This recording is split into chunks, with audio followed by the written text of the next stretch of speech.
Hello friends, welcome to Hamsa's kitchen veg and non veg recipes. Today ನಾನು ದುರ್ಗಾ side ಮಾಡುವಂತಹ ಉಪ್ಪಿನ ಸಾರು ಮತ್ತು ಸೊಪ್ಪಿನ ಪಲ್ಯನ ಮಾಡ್ತಾಯಿದ್ದೀನಿ. ಸೊ ಕುಕ್ಕರ್ನಲ್ಲಿ 2 ಚೊಂಬು ನೀರು ಹಾಕ್ಕೊತಾ ಇದ್ದೀನಿ, ಮೀಡಿಯಮ್ ಸೈಜ್ ಚೊಂಬಲ್ಲಿ. ಮತ್ತು ತೊಳೆದಿರುವಂತಹ ತೊಗರಿಬೇಳೆಯನ್ನು ಸೇರಿಸ್ಕೊತಾ ಇದ್ದೀನಿ.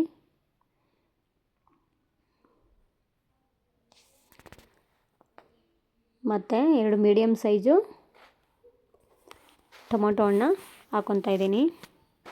ನೋಡಿ, ಇದನ್ನು ಸಿಟಿ ಸೈಡು ಹರಿವೆ ಸೊಪ್ಪು ಅಂತ ಕರೀತಾರೆ, ಹಳ್ಳಿ ಸೈಡು ಕೀರೆ ಸೊಪ್ಪು ಅಂತ ಕರೀತಾರೆ. ಫ್ರೆಂಡ್ಸ್, ನಿಮಗೆ ಗೊತ್ತು, ಕೀರೆ ಸೊಪ್ಪಿನಲ್ಲಿ ತುಂಬ ನಾರಿನ ಪದಾರ್ಥ ಇರುತ್ತೆ ಮತ್ತು ಕಬ್ಬಿಣಾಂಶ ಯಥೇಚ್ಛವಾಗಿರುತ್ತೆ. ಜೀರ್ಣಕ್ರಿಯೆಗೆ ತುಂಬ ಸಹಾಯವನ್ನು ಮಾಡುತ್ತೆ. ನಾವು ಇವಾಗ ಹೆವಿ ಊಟ ಮಾಡಿದಾಗ ಈ ಸೊಪ್ಪಿನ ಸಾಂಬಾರನ್ನ ಊಟ ಮಾಡಿದ್ರೆ ಜೀರ್ಣಕ್ರಿಯೆ ತುಂಬ ಚೆನ್ನಾಗಿ ಆಗುತ್ತೆ. ಮತ್ತು ಮಕ್ಳಿಗೂ ಅಷ್ಟೇ, ಅದರಲ್ಲಿ ಬೆಂದಿರುವಂತಹ ನೀರಿಗೆ ಸ್ವಲ್ಪ ಪೆಪ್ಪರ್ ಪೌಡರು, ಸ್ವಲ್ಪ ಲೆಮನ್ ಹಿಂಡ್ಬಿಟ್ಕೊಟ್ರೆ ಅವ್ರಿಗೂ ಕೂಡ ಸೂಪ್ ಥರ ಅನಿಸುತ್ತೆ. ನೋಡಿ, ರುಚಿಗೆ ತಕ್ಕಷ್ಟು ಉಪ್ಪು ಹಾಕಿ ಲಿಡ್ನ ಕ್ಲೋಸ್ ಮಾಡಿ 2 ವಿಸಲ್ ಬರೋ ಥರ ಕೂಗಿಸ್ಕೊಳ್ಳಿ. ನಾವು ಇವಾಗ ಅಷ್ಟರಲ್ಲಿ ಖಾರಕ್ಕೆ ಬೇಕಾಗಿರುವಂಥ ಪದಾರ್ಥಗಳನ್ನ ಹುರ್ಕೊಳ್ಳೋಣ. ಖಾರಕ್ಕೆ ಬೇಕಾಗಿರುವಂಥ ಪದಾರ್ಥಗಳು ನೀವು ಹಸಿ ಮೆಣಸಿನ್ಕಾಯಿನಾದರೂ ಯೂಸ್ ಮಾಡ್ಬೋದು ಅಥವಾ ಒಣಮೆಣ್ಸಿನ್ಕಾಯಿನಾದರೂ ಯೂಸ್ ಮಾಡ್ಬೋದು. ಸೊ ಇಲ್ಲಿ ನಾನು ಒಣಮೆಣ್ಸಿನ್ಕಾಯಿನ ತೊಗೋತಾ ಇದ್ದೀನಿ. ಸ್ವಲ್ಪ ಆಯಿಲ್ ಹಾಕ್ಕೊತಾ ಇದ್ದೀನಿ, ಯಾವುದೇ ರೀತಿಯಾದಂತಹ ಘಾಟ್ ಬರದೇ ಇರಲಿ ಅಂತ. ನೋಡಿ, ನಿಮಗೆ ಎಷ್ಟು ಬೇಕೋ ಅಷ್ಟು ಒಣಮೆಣ್ಸಿನ್ಕಾಯಿನ ಹುರ್ಕೊಳ್ಳಿ.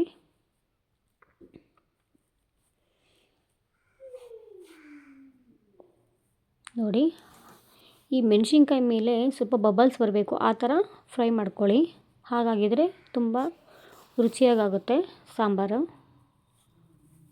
ಯಾರೆಲ್ಲ ನಮ್ಮ ಚಾನಲ್ನ ಸಬ್ಸ್ಕ್ರೈಬ್ ಮಾಡಿಲ್ಲ, ದಯವಿಟ್ಟು ಸಬ್ಸ್ಕ್ರೈಬ್ ಮಾಡಿ ಫ್ರೆಂಡ್ಸ್. ತುಂಬ ಲೇಟಾಗಿ ವಿಡಿಯೋನ ನಾನು ಅಪ್ಲೋಡ್ ಮಾಡ್ತಾಯಿದ್ದೀನಿ.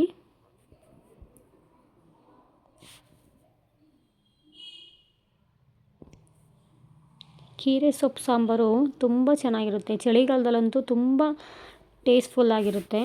ಮತ್ತು ಇದನ್ನು ನಾವು ಈ ಮೊಳಕೆ ಎಲ್ಲ ಥರದಂತಹ ಮೊಳಕೆ ಕಾಳುಗಳಿಂದನೂ ಕೂಡ ಮಾಡ್ಕೊಬೋದು. ಬರೀ ಬೇಳೆಯಿಂದನೂ ಮಾಡ್ಕೊಬೋದು ಮತ್ತು ಹುಳ್ಳಿಕಾಳನ್ನ ಹುರಿದ್ಬಿಟ್ಟು ಕೂಡ ಮಾಡ್ಬೋದು. ನಿಮಗೆ ಯಾವ ರೀತಿ ಅನಿಸುತ್ತೋ ಆ ರೀತಿ ಮಾಡ್ಕೊಬೋದು ಫ್ರೆಂಡ್ಸ್.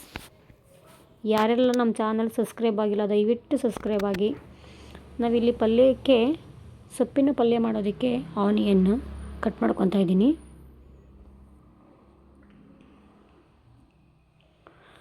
ಈ ಕೀರೆ ಸೊಪ್ಪು ತಿನ್ನೋದ್ರಿಂದ ಈ ಯಥೇಚ್ಛವಾಗಿರುವಂಥ ಜೀರ್ಣಕ್ರಿಯೆ ಸಿಗೋದ್ರ ಜೊತೆಗೆ ಈ ಮಲಬದ್ಧತೆ ಆದಂಥ ಸಮಸ್ಯೆಗಳಿಂದ ಬಳಲ್ತಾ ಇರೋರಿಗೆ ತುಂಬ ಹೆಲ್ಪ್ಫುಲ್ ಆಗುತ್ತೆ. ತುಂಬ ಚೆನ್ನಾಗಿರುತ್ತೆ ಈ ಸಾಂಬಾರು ಮತ್ತು ಪಲ್ಯ. ನಾವು ಮಧ್ಯಾಹ್ನದ ಊಟಕ್ಕೆ ಮತ್ತು ರಾತ್ರಿ ಊಟಕ್ಕೂ ಕೂಡ ಮಾಡ್ಕೊಬೋದು. ನೋಡಿ, ಸಣ್ಣದಾಗಿ ಚಾಪ್ ಮಾಡ್ಕೊಂಡಿರುವಂಥ ಈರುಳ್ಳಿ ಮತ್ತು ಹಸಿಮೆಣ್ಸಿನ್ಕಾಯಿ. ಈಗ ನಾನು ಕೊತ್ತಂಬರಿ ಸೊಪ್ಪನ್ನ ನಾನು ಕಟ್ ಮಾಡ್ಕೊತಾ ಇದ್ದೀನಿ.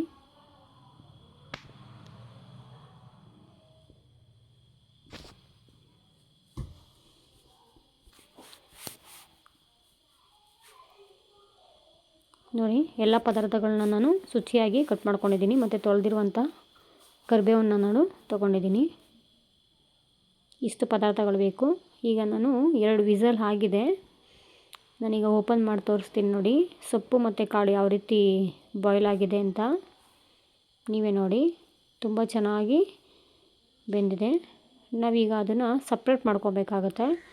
ಸೊಪ್ಪು ಬೇರೆ ಮತ್ತು ಸಾಂಬಾರು ಬೇರೆ. ನೋಡಿ, ಒಂದು ತೂತು ಬೋಸಿನಲ್ಲಿ ನಾನು ಅದನ್ನು ಸಪ್ರೇಟ್ ಮಾಡ್ಕೊಂಡಿದ್ದೀನಿ. ಅದು ಸಾಂಬಾರು, ಇದು ಸೊಪ್ಪು. ಈಗ ನಾವು ಅಷ್ಟರಲ್ಲಿ ಖಾರ ಹೇಗೆ ಮಾಡೋದು ಅಂತ ನೋಡೋಣ. ಕೊಬ್ಬರಿ, ಹುಣಸೆ ಹಣ್ಣು, ಮೆಣಸು ಮತ್ತು ಜೀರಿಗೆ, 1 ಗೆಡ್ಡೆ ಬೆಳ್ಳುಳ್ಳಿ, 4ರಿಂದ 5 ಹುರಿದಿರುವಂಥ ಮೆಣಸಿನ್ಕಾಯಿ ಮತ್ತು ಕೊತ್ತಂಬರಿ ಸೊಪ್ಪು, ರುಚಿಗೆ ತಕ್ಕಷ್ಟು ಉಪ್ಪು. ಇಷ್ಟು ಪದಾರ್ಥಗಳನ್ನು ನಾನು ತಗೊಂಡಿದ್ದೀನಿ. ಒಂದು ಮಿಕ್ಸಿ ಜಾರ್ನಲ್ಲಿ ಅದನ್ನೆಲ್ಲ ಪದಾರ್ಥಗಳನ್ನ ಸೇರಿಸೋಣ. ನೋಡಿ, ಎಲ್ಲ ಪದಾರ್ಥಗಳನ್ನ ನಾನು ಮಿಕ್ಸಿ ಜಾರಿಗೆ ಹಾಕೋತಾ ಇದ್ದೀನಿ.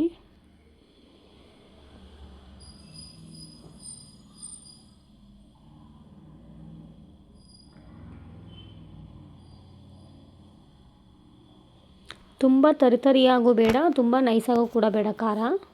ಒಂದು ಮೀಡಿಯಮ್ ಇದರಲ್ಲಿ ನಾವು ರುಬ್ಕೊಳ್ಳೋಣ. ನೋಡಿ, ಬೆಂದಿರುವಂಥ ಟೊಮೊಟೊ ಮತ್ತು ಬೇಯಿಸಿರುವಂಥ ಸೊಪ್ಪು ಮತ್ತು ಕಾಳು ಸೇರಿಸ್ಕೊತಾ ಇದ್ದೀನಿ.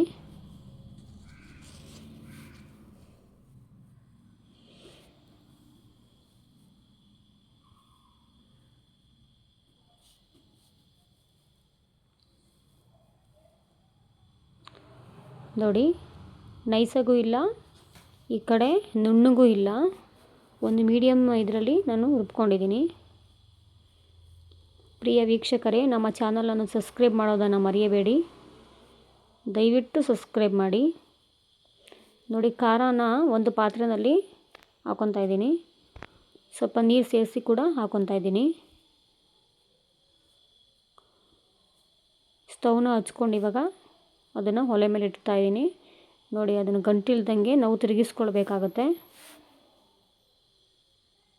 ನೋಡಿ, ಸ್ಟವ್ ಹಚ್ಕೊಂಡಿದ್ದೀನಿ. ಈಗ 2 ಮಳ್ಳು ಬರಬೇಕದು ಸಾಂಬಾರು, ಆ ಥರ ಮಳ್ಳಿಸ್ಬೇಕಾಗತ್ತೆ. ಒಂದು ಮಳ್ಳಿದ ತಕ್ಷಣ ನಾವು ಸಪ್ರೇಟ್ ಮಾಡ್ಕೊಂಡಿರ್ತೀವಲ್ಲ ಸೊಪ್ಪಿನ ಸಾರು, ಅದನ್ನು ಅದರಲ್ಲಿ ಹಾಕಬೇಕಾಗತ್ತೆ, ಅದರಲ್ಲಿ ಸೇರಿಸ್ಬೇಕಾಗತ್ತೆ.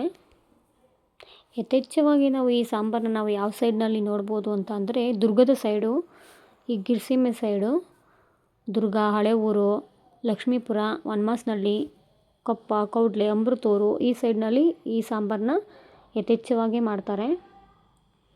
ಚಳಿಗಾಲದಲ್ಲಂತೂ ತುಂಬ ಯಥೇಚ್ಛವಾಗಿ ಮಾಡ್ತಾರೆ. ಬಿಸಿ ಬಿಸಿ ಮುದ್ದೆ ಜೊತೆ ತುಂಬ ಚೆನ್ನಾಗಿರುತ್ತೆ. ಜೊತೆಗೆ ಸ್ವಲ್ಪ ನಿಂಬೆಹಣ್ಣಿನ ರಸ, 2 ಮಾವಿನ ಹಣ್ಣಿನ ಪೀಸು, ಇದು ಬಿಟ್ರಂತೂ ಆಹಾ ಸ್ವರ್ಗ ಈ ಸಾಂಬಾರು. ಸೊಪ್ಪಿನ ಪಲ್ಯನೂ ಕೂಡ ಅಷ್ಟೇ, ತುಂಬ ಚೆನ್ನಾಗಿರುತ್ತೆ. ನೋಡಿ,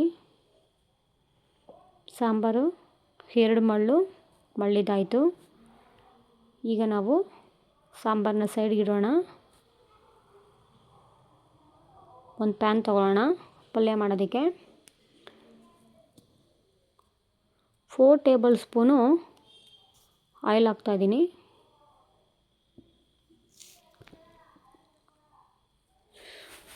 ಆಯಿಲ್ ಸ್ವಲ್ಪ ಬಿಸಿ ಆಗಲಿ. ಸ್ವಲ್ಪ ಸಾಸಿವೆ ಹಾಕೋಣ. ಸಾಸಿವೆ ಚಿಟಪಟ ಅನ್ನೋಷ್ಟರಲ್ಲಿ ಈರುಳ್ಳಿ, ಹಸಿಮೆಣಸಿನ್ಕಾಯಿ, ಕರಿಬೇವು ಸೇರಿಸೋಣ. ನೋಡಿ, ಈರುಳ್ಳಿ,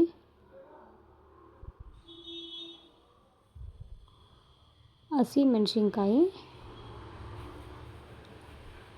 ಮತ್ತು ಕರಿಬೇವು ಹಾಕ್ತಾಯಿದ್ದೀನಿ.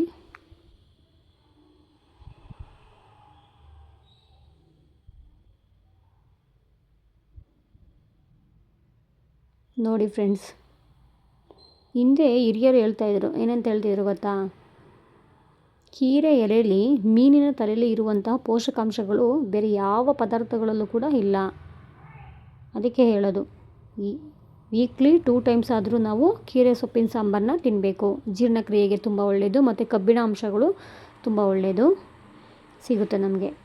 ಸ್ವಲ್ಪ ಸಾಲ್ಟ್ ಹಾಕಿ ಫ್ರೈ ಮಾಡಿ.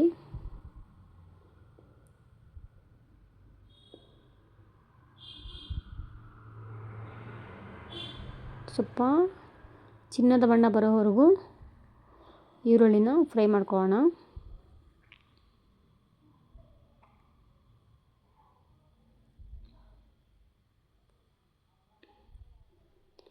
ಫ್ರೈ ಆಯಿತು.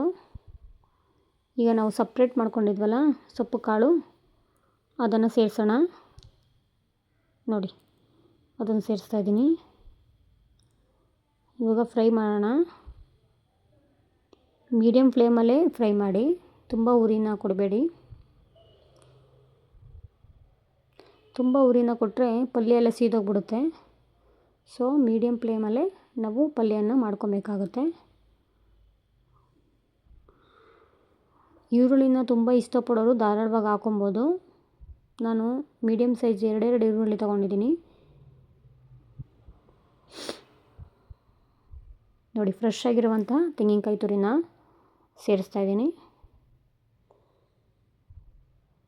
ಮತ್ತು ಸ್ವಲ್ಪ ಕೊತ್ತಂಬರಿ ಸೊಪ್ಪನ್ನ ಹಾಕ್ಕೊತಾ ಇದ್ದೀನಿ. ನೋಡಿ, ಕೊತ್ತಂಬರಿ ಸೊಪ್ಪು ಸ್ವಲ್ಪ ಹಾಕ್ತಾಯಿದ್ದೀನಿ. ನೋಡಿ, ಪಲ್ಯ ರೆಡಿ. ಬಿಸಿ ಬಿಸಿ ದುರ್ಗಾ ಸೈಡ್ನ sambar ready. Thanks for watching. Thank you friend.